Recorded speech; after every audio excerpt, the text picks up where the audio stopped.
Hey guys, welcome to my channel. Tencent Instruments India இந்த ஒரு IPO வந்திருக்கு. இதோட டீட்டெயில்ஸ் தான் இந்த ஒரு வீடியோவில் நம்ம பார்க்க போகிறோம். இது ஃபினான்ஷியலாக எப்படி இருக்கு, ஃபண்டமெண்டலாக எப்படி இருக்கு அப்படிங்கிற விஷயங்கள் எல்லாமே பார்க்கலாம். வீடியோ ஸ்கிப் பண்ணாமல் பாருங்க.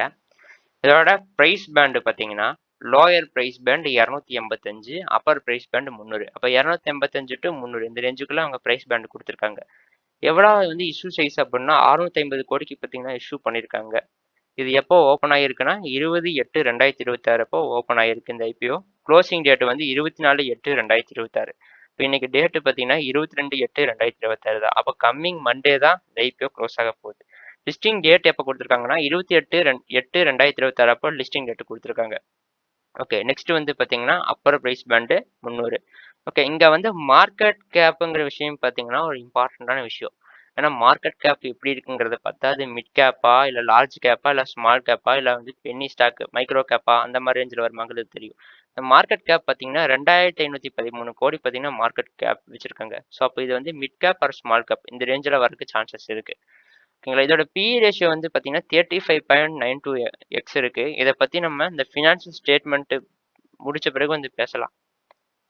ஓகே, மினிமம் ரீட்டைல் ட்ரேடர்ஸ் எவ்வளோ அப்ளை பண்ணலாம்? ஒரு லாட் அப்ளை பண்ணலாம். மேக்ஸிமம் எவ்வளோ அப்ளை பண்ணலாம்? 13 லாட் வரைக்கும் அப்ளை பண்ணிக்கலாம்.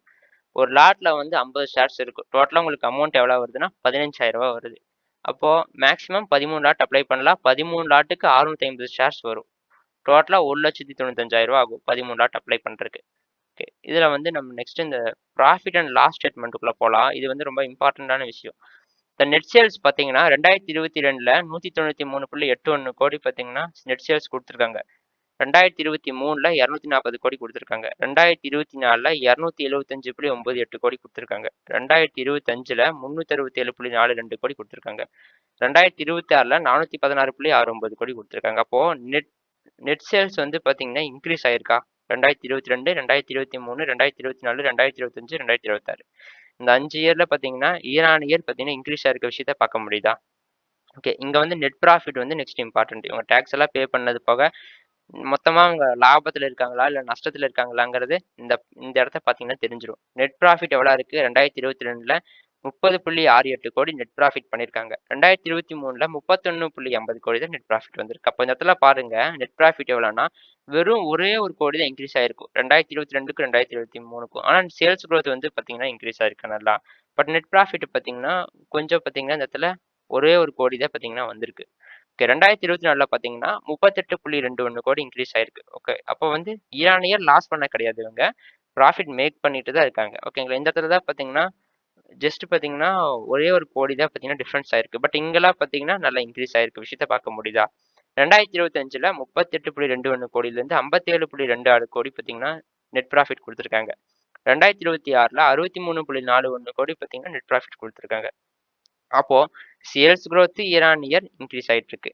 அதே மாதிரி நெட் ப்ராஃபிட்டும் இயர் ஆன் இயர் இன்க்ரீஸ் ஆயிட்டு இருக்க விஷயத்த வந்து நம்ம பார்க்க முடியுதா? அப்போ இவங்க வந்து லாஸ் மேக்கிங் கம்பெனி கிடையாது, ப்ராஃபிட் மேக்கிங் கம்பெனி தான். இயர் ஆன் இயரும் ப்ராஃபிட் தான் பண்ணிட்டு இருக்காங்கிற விஷயம் இதுல இருந்து புரிய வருதா?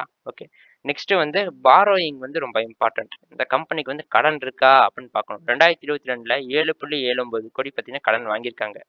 2023ல் 10.04 கோடி அப்போ இன்க்ரீஸ் ஆயிருக்கு. 2023ல் கடன் இன்க்ரீஸ் பண்ணியிருக்காங்க. 2024 என்ன இருக்குன்னு பார்த்தீங்கன்னா 9.30 கோடி தான் வச்சிருக்காங்க. அப்போ கடன் என்ன பண்ணியிருக்காங்க? கொஞ்சம் அடைச்சிருக்காங்க. 2025ல் 5.53 தான். ஆல்மோஸ்ட் பார்த்தீங்கன்னா 2023ல் இருக்கும்போது 2025ல் பார்த்தீங்கன்னா என்ன ஆயிருக்கு? ஒரு 50% பக்கம் பார்த்தீங்கன்னா கடன் அடைச்சிருக்காங்கங்கிற விஷயத்த வந்து புரிஞ்சுக்க முடியுதுங்களா? அப்போ கடன் வந்து பார்த்தீங்கன்னா ஆல்ரெடி இது மேனேஜபிள் கடன் தான். பெரிய கடன் எல்லாம் சொல்ற மாதிரி கிடையாது. அதுவும் பார்த்தீங்கன்னா 2025ல் ஸ்டார்டிங்ல இருந்த கடன் வந்து 50% ரெடியூஸ் ஆயிருக்க விஷயத்த பார்க்க முடியுதா? 2024ல் 5.5 crore தான் பார்த்தீங்கன்னா இருக்கு. ஸோ அப்போ இது கடன் சொல்ற மாதிரி பார்த்தீங்கன்னா பெரிய லெவல்ல எல்லாம் கிடையாது. இது வந்து ரொம்ப மேனேஜபிளா தான் வச்சிருக்காங்க இவங்க. ஓகே, நெக்ஸ்ட் வந்து பார்த்தீங்கன்னா கேஷ் ஃப்ளோ வந்து ஆப்ரேட்டிங் கேஷ் ஃப்ளோ நம்ம பார்த்தோம்னா 2022ல் ஆப்ரேட்டிங் கேஷ் ஃப்ளோ எவ்வளோ இருக்குன்னா 13.78 crore வந்திருக்கு. இப்போ 2023ல் 21.50 இருக்கு. அப்போ இந்த ஆப்ரேட்டிங் கேஷ் ஃப்ளோ வந்து பார்த்தீங்கன்னா பாசிட்டிவ்லயே இருக்கு. இயர் ஆன் இயர் பார்த்தீங்கன்னா இன்க்ரீஸ் ஆயிருக்குங்கிற விஷயத்த பார்க்க முடியுதா? 13.78, 21.50, நெக்ஸ்ட் 36.65, 47.82, 35.62. அப்புறம் இந்த 2026ல் மட்டும் பார்த்தீங்கன்னா இந்த ஆப்ரேட்டிங் கேஷ் ஃப்ளோ வந்து ரெடியூஸ் ஆயிருக்க விஷயத்த பார்க்க முடியுதா? இந்த ஆப்ரேட்டிங் கேஷ் ஃப்ளோ 47.82 இருக்கு. 2026ல 35.62 தான் இருக்கு. அப்புறம் என்ன ஆகுது? என்ன அர்த்தம்னா, இவங்க இன்னும் பார்த்தீங்கன்னா, நெறையா செட்டில்மெண்ட் வந்து வாங்க கிடையாது. இப்ப சேல்ஸ் குரோத் நடந்திருக்கு. இப்ப நீங்க என்னன்னா, ப்ராடக்ட் வாங்கிட்டாங்க. இன்னும் காசு குடுக்கல. இன்னும் பெண்டிங்ல இருக்குங்கிற விஷயத்த வந்து பார்க்கலாம். இந்த ஒரு இடத்துல. ஓகேங்களா? அப்போ இது வந்து பார்த்தீங்கன்னா, ஆப்பரேட்டிங் கேஷ் ஃப்ளோவும் பார்த்தீங்கன்னா, பாசிட்டிவ்ல தான் இருக்கு. 2022, 2023, 2024, 2025, 2026 இத கம்பேர் பண்ணும்போது பாசிட்டிவ்ல தான் இருக்கு. பட் எங்கன்னா 2026ல மட்டும் பார்த்தீங்கன்னா, இன்னும் கொஞ்சம் வர வேண்டிய அமௌண்ட் இருக்கு பெட்டிங். இப்போ அவங்க பேங்க் ஸ்டேட்மெண்ட்ல வந்து பார்த்தீங்கன்னா, அமௌண்ட் இருக்குங்கிறத வந்து காட்டியிருக்காங்க. நான் சேல்ஸ் பண்ணியிருக்கேன் இந்த இடத்துல. ப்ராஃபிட் எனக்கு வந்திருக்குங்கிற விஷயத்த காட்டியிருக்காங்க. ஓகேங்களா? சிலதெல்லாம் என்ன நடக்கும்னு பார்த்தீங்கன்னா, நெறைய ஸ்டாக்ஸ்ல இந்த ஆப்பரேட்டிங் கேஷ் ஃப்ளோ வந்து நெகட்டிவ்ல இருக்கு. ஏன்னா பெண்டிங்ல இருக்க அமௌண்ட்ஸ் அதெல்லாமே. இப்போ இவங்க குடுத்துட்டாங்க. திருப்பி அவங்க கிட்ட இன்னும் காசு வர கிடையாது. அவங்க வந்து அப்புறம் அப்ப தரேன், இப்ப தரேன்னு சொல்லி கொஞ்சம் கொஞ்சமா பார்த்தீங்கன்னா நாள் கடத்திட்டு இருக்காங்க. இன்னும் அமௌண்ட் கைக்கு வர கிடையாது அப்படின்னா, இந்த இடத்துல வந்து நெகட்டிவ்ல வரும். ஏன்னா அப்படி பாசிட்டிவ்ல இருந்தா தானே நமக்கு டிவிடெண்ட் அதெல்லாம் குடுக்க முடியும். ஓகேங்களா? இங்க வந்து பார்த்தீங்கன்னா, இது பாசிட்டிவ்ல தான் இருக்கு. அப்போ ஃபண்டமெண்டலா பார்க்கும்போது, ஆப்பரேட்டிங் கேஷ் ஃப்ளோவும் பாசிட்டிவ்ல தான் இருக்கு. இதோட பாரோயிங்கும் பார்த்தீங்கன்னா, மேனேஜபிள் தான் பாசிட்டிவ்ல தான் இருக்கு. நெட் சேல்ஸும் பாசிட்டிவ்ல தான் இருக்கு. நெட் ப்ராஃபிட் ஆல்சோ பார்த்தீங்கன்னா, இதில ப்ராஃபிட்ல தான் இருக்கு. மார்க்கெட் கேப்பும் பார்த்தீங்கன்னா, ஒரு நல்ல ஒரு மார்க்கெட் கேப் தான். ஒரு டீசென்ட்டான மார்க்கெட் கேப்னே சொல்லலாம். இந்த பிஇ ரேஷியோ மட்டும் பார்த்தீங்கன்னா, 35.92x குடுத்துருக்காங்களா ரீசென்ட்டா. அப்போ இதோட பிஇ ரேஷியோ வந்து ரொம்ப சீப்பா இருக்கா? இந்த ஃபினான்ஷியல் ஸ்டேட்மெண்ட் எல்லாம் செக் பண்ணி பார்க்கும்போது, பிஇ ரேஷியோ வந்து சீப்புன்னு சொல்ல முடியாது இத. இப்போ வேல்யூஷன்ல இருக்கா அப்படின்னு கேட்டீங்கன்னா, வேல்யூஷன்ல இருக்கு. பட் ஓவர் வேல்யூஷன் கிடையாது. வேல்யூஷன்ல இருக்கு. இத வந்து நம்ம பிரீமியம்னு சொல்லலாமா? பிரீமியம் வேல்யூல இருக்கு. ஓகே. இதுக்கு வந்து ஒரு நல்ல ஒரு பிரீமியம் வச்சு வந்திருக்காங்க இவங்க. ஓகேங்களா? அப்ப இந்த ஐபிஓ டீட்டெயில்ஸ் எல்லாம் தெரிஞ்சிருக்கும். இதுல எப்படி இருக்கு அப்படிங்கிற விஷயங்கள் எல்லாமே.